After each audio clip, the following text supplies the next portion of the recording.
Sabe quem ia ser um ótimo ator pra estrelar nesse filme, Karina? Quem? Michael Cera. Eu achei que você ia falar, sei lá, Julian Casablancas. Não. Tu meteu um Michael Cera. Justo.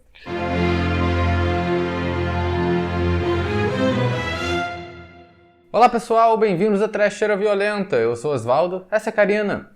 E o filme da vez é A Casa de Cera, de 2005. Foi um filme dirigido por Jaume Collet-Serra. Esse foi o primeiro filme dele, mas depois ele foi dirigir filmes como A Órfã e Águas Rasas. E o filme estrela Elisha Cuthbert, de 24 Horas, Chad Michael Murray, de One Tree Hill, e Jared Padalecki, de Supernatural, e também a Paris Hilton. De Paris Hilton.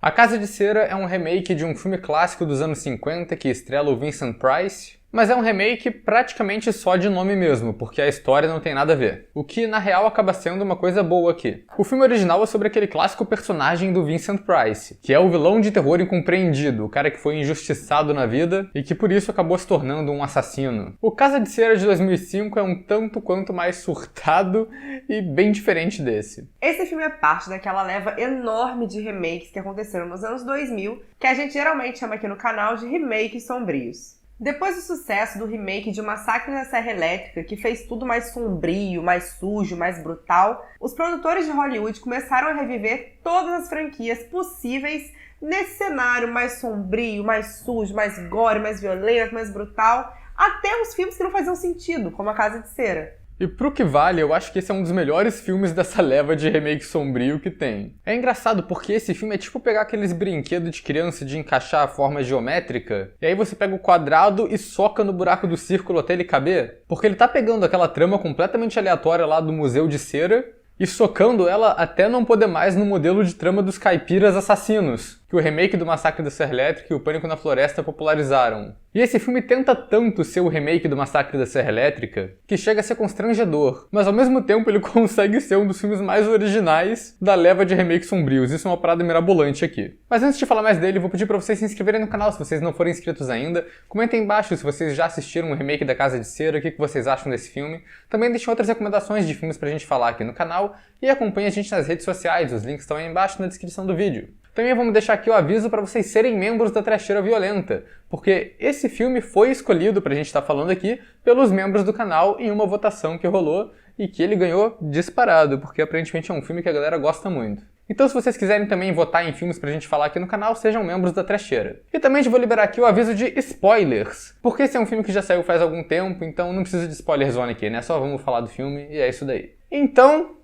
vamos à trama! Casa de Cera é sobre um grupo de jovens que está fazendo uma viagem para assistir um jogo de futebol. E aí eles pegam um atalho pelo meio do mato, param para acampar à noite e quando eles acordam, um dos carros foi sabotado. Então, eles vão até uma cidadezinha próxima para pedir ajuda. E nessa cidade tem um museu de cera. Só que chegando lá, eles encontram uma cidade fantasma, cheia de boneco de cera por todo lado e os únicos habitantes são os dois irmãos do museu de cera, que são os dois assassinos que agora estão indo atrás desse grupo de jovens. Olha, falem o que quiser desse filme, mas pra mim esse filme é a coisa mais anos 2000 que já foi feita. Ele tem todas as marcas registradas da época. Tem a fotografia sombria característica, só que nesse filme ela é boa. Eles não tacaram tudo preto, laranja e incompreensível como acontece em alguns desses remakes. Quer dizer, né, é uma fotografia legal, mas tá claramente tentando ir na onda do Massacre da Serra Elétrica, como a gente já disse, não tem nem muito o que disfarçar aqui. Tem uma cena nesse filme que a Paris Hilton sai correndo no meio do mato e do nada ela entra numa fábrica abandonada, totalmente arbitrária, que tava ali só porque tinha que ter esse cenário clássico dos remakes sombrios. E é nessa fábrica que ela encontra os itens de todas as pessoas que já foram assassinadas naquele lugar. Porque isso aconteceu em Pânico na Floresta e isso também aconteceu em Massacre da Serra Elétrica. Na real, todo esse lance dos caipiras assassinos que eles tentaram copiar é muito canastrão, não tem muito sentido ali na Casa de Cera, mas é muito anos 2000 e tinha que estar ali. Tem a trilha sonora que é composta quase toda por new metal e rock alternativo. E é claro que o filme termina tocando My Chemical Romance nos créditos finais. E tem esse elenco também que grita anos 2000, porque é Paris Hilton, One Tree Hill e Supernatural.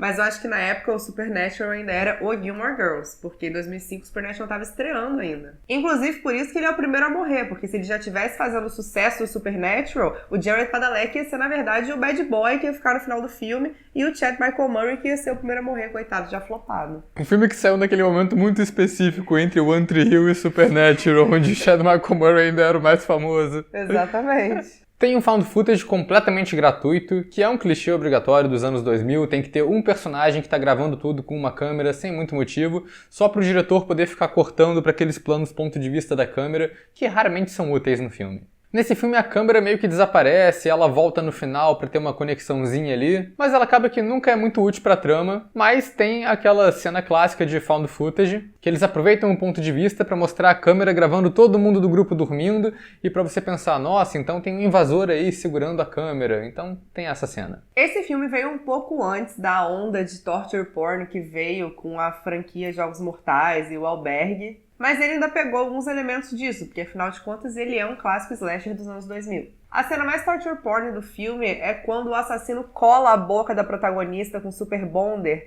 e ela fica tentando abrir a boca colada pra gritar. Ela tem que rasgar a boca pra gritar pelo irmão que tá no andar de cima, mas antes de fazer isso ela tenta chamar a atenção dele do jeito menos prático possível, que ela só enfia o dedinho por uma grade que tá rolando ali no chão, que ninguém nunca ia ver aquilo, só serviu pro assassino poder cortar o dedo dela fora, pra ela aí depois abrir a própria boca, rasgar a boca e gritar pelo irmão. Por que ela só não rasgou a boca e gritou, tipo, no começo? Os personagens também, claro, são todos clichês ambulantes dos anos 2000. Disse a pessoa que tá com a camisa do Strokes. Pegou diretamente do Shia LaBeouf essa camisa. Tem o personagem do One Tree Hill, que é o protagonista tenebroso. Ele tem um passado sombrio, e ele é o bad boy, e ele passa o filme inteiro falando do quanto ele é mau, e quanto ele é incompreendido. Inclusive, a primeira cena dele no filme, pra estabelecer bem o personagem, é ele, e eu não tô brincando, isso é sério, é ele chutando um mendigo. Porque o que você pode fazer de mais cruel do que chutar um mendigo, né? E é engraçado esse rolê dele, porque ele é todo sombrio assim, porque ele é um criminoso, ele cumpriu tempo na cadeia, ele é mal encarado, você não pode mexer com o cara. Só que ele é uma farsa, porque ele tava na cadeia por ter roubado um carro que nem foi ele que roubou. Quem roubou o carro foi o amigo maconheiro, e ele só assumiu a culpa porque queria ajudar o amigo. E eu acho engraçado que essa trama de roubou o carro, mas não roubou o carro, só tava lá, ela é tirada diretamente de Deus-se, né? Ryan pediu o direito autoral dele nessa história. Que, mais uma vez, outra trama clássica dos anos 2000. O One Tree Hill é irmão da protagonista, que é também a clássica protagonista de filme de slasher dos anos 2000. Ela não é a Final Girl certinha e indefesa. Ela realmente luta com os vilões, ela dá o nome dela, e pra provar que ela é foda, ela até usa o quê? Uma regata branca masculina. Esse é o figurino padrão das Final Girls dos remakes sombrios. A Jessica Biel estabeleceu isso e aí ficou por isso mesmo. Eu adoro esse personagem porque no final ela tá lutando com o Vincent, que inclusive tem esse nome como uma homenagem ao Vincent Price, do filme original do Casa de Cera. Surpresa que eles não colocaram os dois irmãos como Vincent e Price. Mas o Vincent é o suposto irmão do bem lá dos dois assassinos. E aí parece que a protagonista vai mandar uma daquelas cenas clichês do poder do amor. Que ela começa a falar, eu sei que você não é do mal, o seu irmão que te forçava a fazer maldades. Mas no meio do discurso ela só desiste disso, eu achei ótimo. Mas vamos falar dos dois irmãos, que são os vilões da trama. Temos o Bo e o Vincent. Os dois caras que mandam lá na cidade do Museu de Cera, e os dois são interpretados pelo mesmo ator. A história bonitinha dos dois é que eles nasceram como gêmeos siameses, eles eram conectados pelo rosto, e aí eles foram separados e um deles acabou ficando com o rosto deformado. E claro que tem a novela mexicana, Os Usurpadores, que tem o gêmeo bom e o gêmeo mau. E o filme constrói a todo tempo que a gente vai ser superficial e achar que o gêmeo mau, na verdade, é o da cara deformada. Mas no final, surpresa, o malvado na verdade era o Bo e não o Vincent. O que na real é bem inútil, né? Porque ele faz essa coisa de que o Bo era malvado, o Vincent era o artista incompreendido. Só que na real os dois estão matando gente. Os dois são malvados, né? Não vem meter esse carro não, gata. E o Vincent ainda tem um visual ali que parece saído diretamente de uma banda de death metal. Na verdade, os dois irmãos saíram diretamente da capa do Bonded by Blood, o primeiro álbum do Exodus. Mas aí é thrash metal, não é death metal. E tem o final poético ainda, porque na cena de ação enorme que acontece no final do filme, os protagonistas matam o Bo, ele fica lá no andar de baixo, e quando eles matam o Vincent, ele cai pelos andares da casa derretendo em cima do Bo. Então é isso, os dois irmãos nasceram juntos e agora eles estão morrendo juntos. Que é exatamente igual ao final de Sentimentos Mortais, o filme da After Dark. Só que Sentimentos Mortais veio depois, então é ele que tá plagiando. Os outros personagens são uma lista de gente que tá no filme pra morrer e todos eles se classificam como personagens burros de filme slasher. E o pior é que esse filme passa bastante tempo construindo a situação, a atmosfera daquela cidadezinha fantasma. Ele demora bastante pra ter a primeira morte. E isso eu achei bem legal. Mas os personagens são todos bem inúteis. A Paris Hilton, o namorado dela e o amigo maconheiro não fazem nada no filme. O Supernatural até que tem algum desenvolvimento antes dele morrer e a morte dele acaba sendo bem surpreendente. Afinal de contas, ele é o namorado da protagonista, ele é um ator famoso e ele foi preparado para ser relevante para a história. Só que, cara, todos eles são o grupo burro de slasher que gosta de se separar sem motivo aparente. Parece até a gangue do Scooby-Doo. Eles falam, vamos nos separar para procurar pistas. E eles se separam, mesmo quando eles já sabem que tem um perigo ali rodeando eles.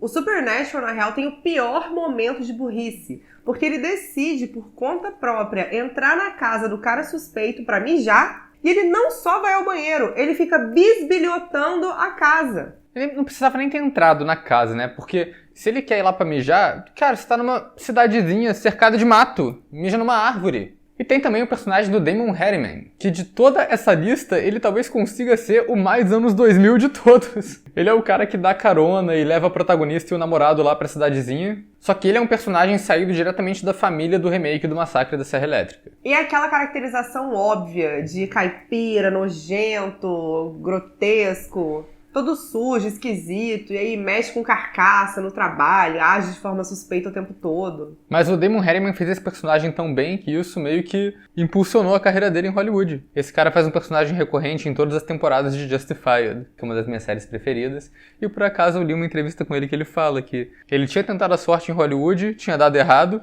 voltou pra Austrália, e depois que ele fez A Casa de Cera, ele conseguiu um agente e aí ele começou a ter papel. E hoje em dia ele tá o quê? Tá fazendo o filme do Tarantino.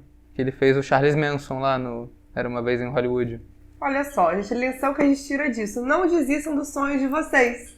Façam A Casa de Cera. E o personagem dele não é suspeito à toa, não. Ele faz parte da reviravolta mais tirada do cu e sem sentido que eles podiam ter pensado. O filme acaba com um policial aparecendo lá na situação, explicando o filme pra quem ainda não tinha entendido, e termina com ele falando que os dois gêmeos, na verdade, tinham um terceiro irmão, que obviamente é o Damon Harriman. Só que isso claramente está no filme só pra ter uma reviravolta, porque não serve pra nada. O filme já acabou, os créditos já estão quase rolando, não serve nem pra dar gancho pra continuação. E o cara vai fazer o quê? Ele vai construir sozinho um museu do zero, matar uma galera pra fazer A Casa de Cera 2? A reviravolta nem é preparada direito, isso é o filme se contradizendo. Porque o tempo todo, quando eles estão lá na Casa de Cera, ele faz questão de mostrar que são duas crianças. O flashback nos anos 70 no começo mostra dois bebês. Os personagens encontram duas cadeiras de bebê lá dentro. E quando eles veem fotos e várias reportagens da família, só fala de duas crianças, nunca tem um terceiro ali. O terceiro filho nunca é mencionado no filme, em momento nenhum. Ele só aparece no final pra ter essa reviravolta e... Vê que é por isso que os dois estavam cuidando da cidade e ele estava lá na estrada removendo carcaça de animal. Às vezes ele só não era o preferido dos pais mesmo. Na verdade, quem deveria ser o assassino é ele, né? Pelo trauma. Eu gosto da direção desse filme. Eu acho que o Jaume Collet-Serra é um diretor que é um desses que a galera chama pra fazer qualquer filme que tenha, porque sabe que ele é competente, mas ele não necessariamente tem esse estilo único. Mas eu acho que nesse filme ele fez boas escolhas técnicas que acabam diferenciando ele um pouco dos outros remakes. O que eu achei mais legal é que tem essa cena clichê, que é usada em quase todos os remakes sombrios, que é a protagonista se esconde em algum lugar, e aí vem o assassino, fica procurando ela um tempinho. Parece que ele desiste, mas no final mostra que ele sabia onde ela estava o tempo todo. E nesse filme tem essa cena, a protagonista se esconde dentro da igreja lá, enquanto o cara, o assassino, tá procurando por ela. Só que o diretor deixa a cena mais tensa fazendo uma coisa simples, que ele não mostra o ponto de vista da protagonista olhando o assassino. Ele, na verdade, nunca mostra onde ela tá escondida. A gente só vê o rosto dela ali no meio de um fundo preto, sem saber onde que é. E o que a gente vê na cena é o assassino procurando ela pela igreja. E isso é mais tenso porque a gente nunca sabe quando que ele vai encontrar ela ali, porque a gente não sabe onde que ela tá escondida. E eu achei isso bem eficiente e bem simples.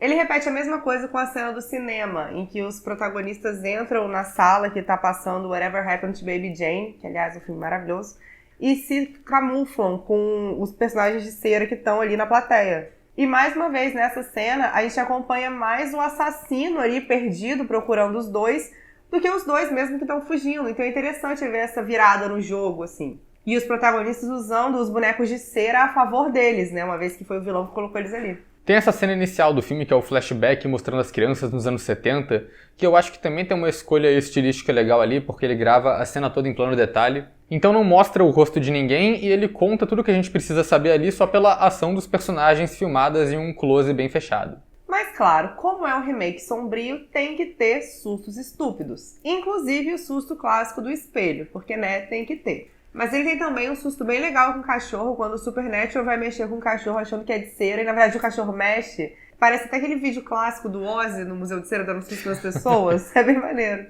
E o filme também tem efeitos muito bons. É uma mistura de efeito prático com digital que funciona bastante e tem umas cenas de morte marcantes nesse filme.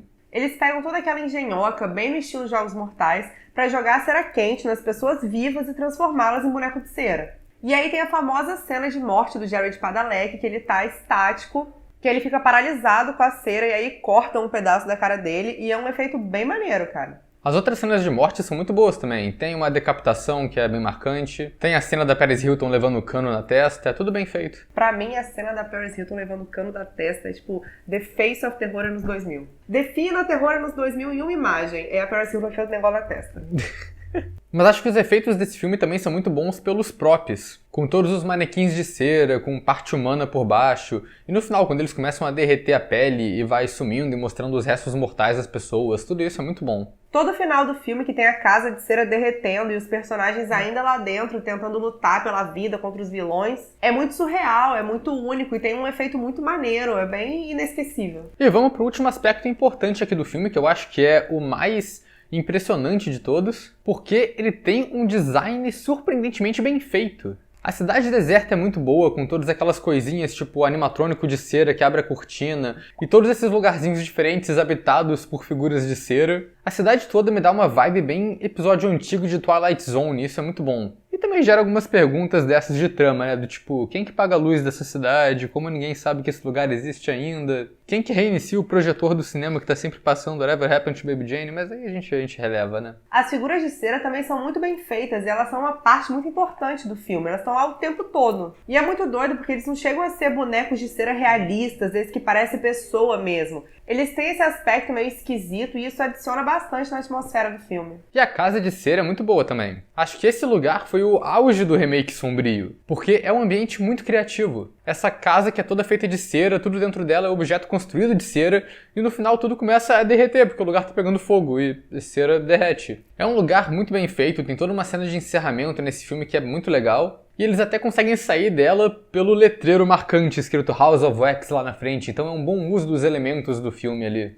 Enfim, A Casa de Cera é um filme muito peculiar, porque apesar dele ser um grande remake sombrio slasher estúpido dos anos 2000 com uma história genérica, ele tem um dos ambientes mais criativos de toda essa leva de filmes, e é um filme bem divertido de assistir. A categoria que a gente coloca ele no final pode ser uma trecheira notável, ou pode ser um guilty pleasure, ou quem sabe um notável puro mesmo. Hein? Uma trecheira clássica? Uma trecheira clássica, pode ser.